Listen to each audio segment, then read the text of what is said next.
A última cartada que supostamente eles têm, segundo o UOL, e o G1 também publicou alguma coisa do tipo, é uma ligação do Lula para o Trump. E eu acho engraçado como as coisas saíram de não vou ligar para o Trump e chamar o Trump de nazista para um desespero absoluto para conseguir falar com ele. Olá, Edu Carvalho, melhor canal de corte do YouTube. Eu conto imensamente aqui com o like de vocês, que você mande o programa nos seus grupos de WhatsApp, que esses fatos que nós vamos revelar e entender melhor aqui hoje chegarem ao máximo de pessoas possível. Então, manda o programa para os amigos e manda o programa para os inimigos, especialmente esse, porque esse é o Paulo Figueiredo Show. E enquanto o trunfo diplomático que o governo Lula achou que tinha com a JBS foi para o vinagre, as negociações com os Estados Unidos e o acordo que podia acontecer a qualquer momento também parecem em maus lençóis. E aí, o que me traz ao assunto do Mauro Vieira. Eu não posso deixar de falar do Mauro Vieira. E para isso, eu vou ler para vocês uma reportagem do UOL, da repórter Mariana Santos, que trouxe hoje. Eu vou ler o UOL, não é o Paulo Figueiredo Show. Mauro Vieira chega ao Canadá para possível reunião com Rubio sobre tarifas. E aí, faz parte do meu ofício, eu li a matéria e descobri que o Mauro Vieira viajou para o Canadá para um evento no qual Marco Rubio também estará. Então não é que Mauro Vieira tenha uma reunião com Marco Rubio. Mauro Vieira e Marco Rubio estarão no mesmo evento. E a ideia, e é possível que aconteça, é cavar uma reunião com ele. Mas não existe um diálogo e não existe uma reunião marcada. Então pensem só comigo, o prestígio do Itamaraty é tão grande que o principal diplomata do Brasil vai ter que dar aquela esbarrada, igual o Lula deu no Trump nas Nações Unidas, vai ter que dar uma esbarrada no Marco Rubio para puxar a conversa com ele. O ministro das Relações Exteriores do Brasil. O homem que trabalha para o sujeito que tem uma petroquímica com o Trump. E a reportagem é interessantíssima, eu recomendo que leiam, eu postei no meu X. A reportagem expõe também o fiasco que se tornou essa negociação. Vejam só alguns trechos. Trump já assinou com a possibilidade de fazer um acordo comercial, mas embora um canal direto entre os presidentes tenha sido aberto desde o fim de setembro, até onde eu apurei nunca se falaram, o Trump deu o telefone dele para o Lula, tarifas e sanções contra o Brasil seguem em vigor. Estamos em meados de novembro. Após o encontro com Trump na Malásia, Lula chegou a dizer que o time do Brasil, que incluiria, lembra, né? O Lula prometeu um acordo mais rápido do que as pessoas esperavam. Eu não sei quem esperava um acordo mais devagar do que está saindo. Mas Lula chegou a dizer que o time do Brasil, que incluiria o vice-presidente Geraldo Alckmin, o ministro da Fazenda Fernando Haddad e o próprio Vieira, iria a Washington na semana seguinte para tocar negociações de alto nível. O que não se concretizou, diz o UOL. Depois, o Planalto chegou a prever que a viagem aconteceria na semana passada, o que tampouco aconteceu. Ainda o UOL. A reportagem continua. Segundo o UOL apurou, conversas técnicas entre os dois países têm acontecido, mas com avanços tímidos, que só devem ter efeitos práticos quando negociados e chancelados em alto nível. É mesmo, é? Tudo, absolutamente tudo que a Globo News tentou te vender como vitória diplomática do Lula não se concretizou. E o Mauro Vieira conseguir se encontrar com o Marco Rubio, caso ele consiga se encontrar, eu digo a vocês que a gente tem tudo para ter mais uma edição do nosso famoso bingo. Eu já falei para vocês. Vocês peguem uma cartela, Mauro Vieira vamos dizer que Mauro Vieira consiga se encontrar com o Marco Rubio. Aí vocês peguem uma cartela e escrevam assim: clima amigável, conversas muito produtivas, início de um diálogo, elogiou Lula, Eduardo Bolsonaro e Paulo Figueiredo isolados, já é uma vitória, Vocês peguem isso, coloquem numa cartela e liguem a televisão. Eu falo isso para vocês, sabendo que há um componente de insalubridade, mas liguem a televisão na Globo News. E aí o primeiro que conseguir acertar todas essas opções, e isso vai acontecer no programa da Sadia, você já consegue, bingo! É o mesmo de sempre, são os chavões propagandistas de sempre. A última cartada que supostamente eles têm, segundo o UOL, e o G1 também publicou alguma coisa do tipo, é uma ligação do Lula para o Trump. E eu acho engraçado como as coisas saíram de não vou ligar para o Trump e chamar o Trump de nazista para um desespero absoluto para conseguir falar com ele. Eu não sei o que aconteceu. Eu só sei que o Trump, enquanto o Lula diz que se nada acontecer ele vai pegar o telefone e ligar para o Trump tá aí zoando a Flop 30. Segundo o próprio Trump, vou ler aspas do presidente dos Estados Unidos. Eles devastaram completamente a floresta amazônica do Brasil para construir uma rodovia de 4 faixas destinada a transportar ambientalistas. Isso se tornou um grande escândalo. E ele botou... Bota aí, deixa aí de novo.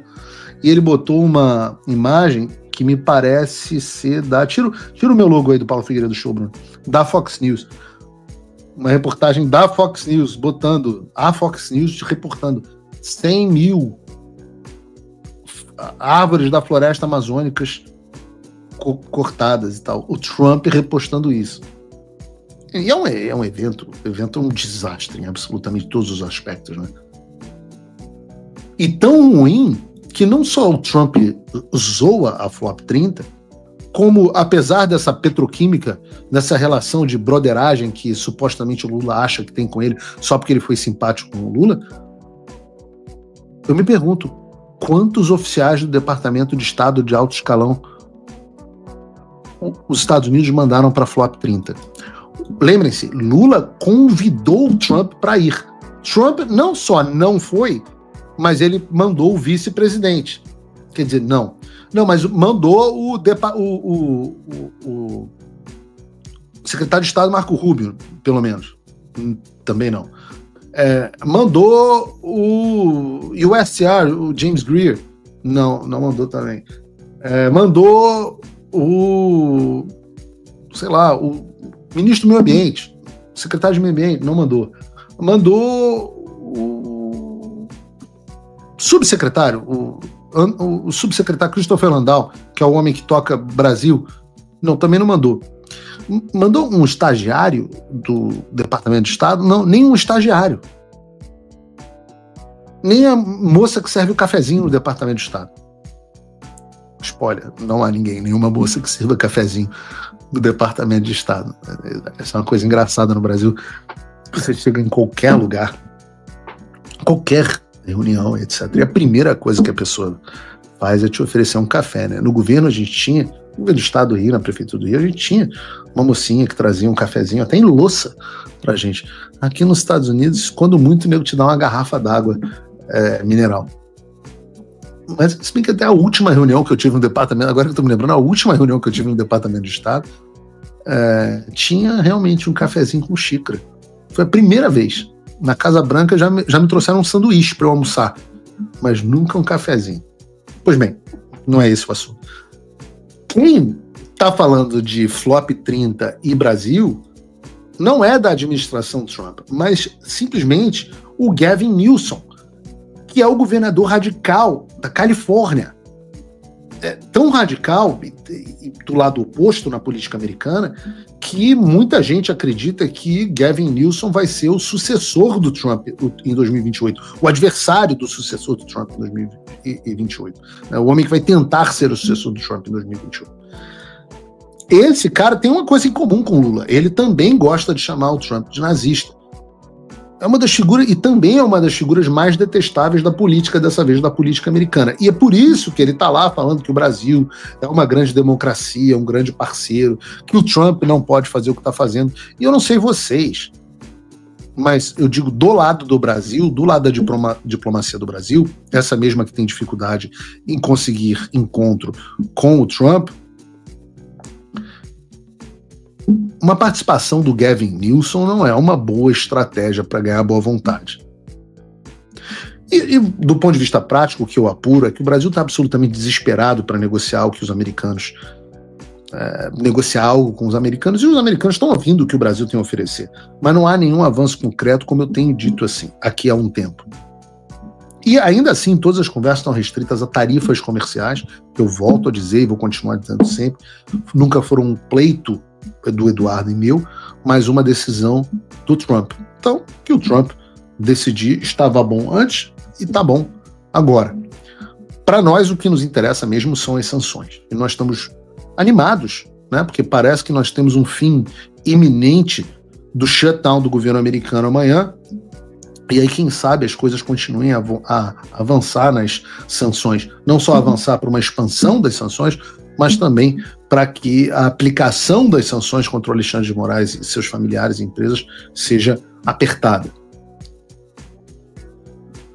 Porém, uma reflexão que eu faço a vocês com essa pauta é que nós estamos lutando, Eduardo e eu, lutando contra todo o aparato diplomático brasileiro e, como nós vimos aqui, um suporte milionário internacional. E esse é um ponto de reflexão importante. Porque enquanto nós temos uma falta de suporte absoluta,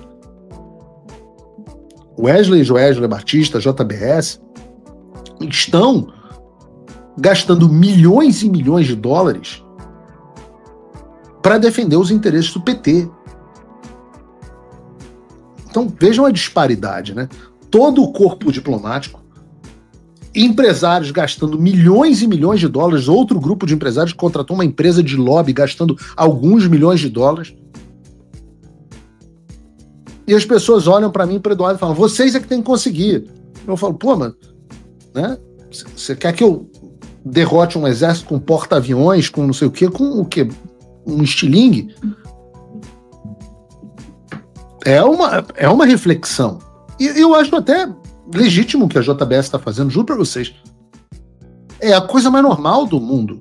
Quem trabalha com política americana sabe que essas atividades de lobby aqui são absolutamente normais. Agora, em vez de ficar criticando o que os nossos adversários estão fazendo, nós deveríamos aprender com eles. No ano que vem, por exemplo, nós temos eleições legislativas aqui nos Estados Unidos. Seria um ótimo momento para uma ampla campanha de doações em prol de candidatos republicanos alinhados com a causa do Brasil. Maravilhoso. Só falta o quê? Só falta dinheiro. Só falta dinheiro, porque os empresários do Brasil, vamos ser verdadeiros aqui, estão preocupados só com o próprio umbigo. Mas eu digo que quem se omite também vai sofrer as consequências. Agora, aqueles que pedem, Paulo, precisamos urgente, precisamos que o trabalho ande mais rápido, etc. Vocês precisam fazer mais coisas. Na hora de cada um fazer a sua parte, um ou outro aparece. Vários empresários vieram pedir aqui ajuda para reverter as tarifas. Quem fez o que a JBS fez em favor do Lula? Ninguém. Pode ter certeza que se nós tivéssemos empresas, mesmo que menores que a JBS do nosso lado, a vida teria sido muito mais fácil. Difícil é fazer o que a gente vem fazendo com o Paulo Figueiredo bancando operações, bancando doações, né? Eu não sei, pouca gente sabe, a menina do Metrópolis tentou descobrir isso, mas eu vou fazer aqui uma revelação no programa. Vou cometer aqui a indiscrição de dizer que eu não sou tão rico quanto o Wesley Batista. Tenho um pouquinho menos de dinheiro que o Wesley Batista. Um pouquinho menos, assim. Olá, pessoal. Eu sou Eliel, criador do canal Olavo do Carvalho, e eu tenho um recado muito importante para passar para vocês. Só lembrando que a gente tem vídeos novos aqui no canal todos os dias às 18, 19 e 20 horas. E o recado que eu tenho é o seguinte, é uma novidade que agora você pode se juntar ao jornalista Paulo Figueiredo que vem fazendo a diferença lá nos Estados Unidos e conseguiu, junto com o Eduardo Bolsonaro, fazer o que 512 deputados e 81 senadores ainda não fizeram pelo Brasil. Você pode fazer a diferença se tornando apoiador do Paulo Figueiredo. Entra no link aqui na descrição do site do Paulo Figueiredo e usa o cupom Olavo é do Carvalho. Assim você se torna apoiador do Paulo e ajuda a gente a construir um país melhor, com menos de $5 por mês. Use o cupom Olavo é do Carvalho e se junte aos patriotas que realmente vêm fazendo a diferença pelo Brasil. E se você quiser ajudar ainda mais, você pode se tornar um patrono Gold do Paulo Figueiredo. Com menos de $50 por mês, você tem acesso a um grupo exclusivo e a uma reunião mensal com o Paulo Figueiredo. Lá você pode dar suas ideias e a sua opinião e realmente contribuir para que o Brasil seja um país melhor. Então fica aqui a minha dica, entra no site do Paulo Figueiredo, apoie ele, vamos fazer a nossa parte, que ele está fazendo a dele lá nos Estados Unidos. Valeu, galera, abração.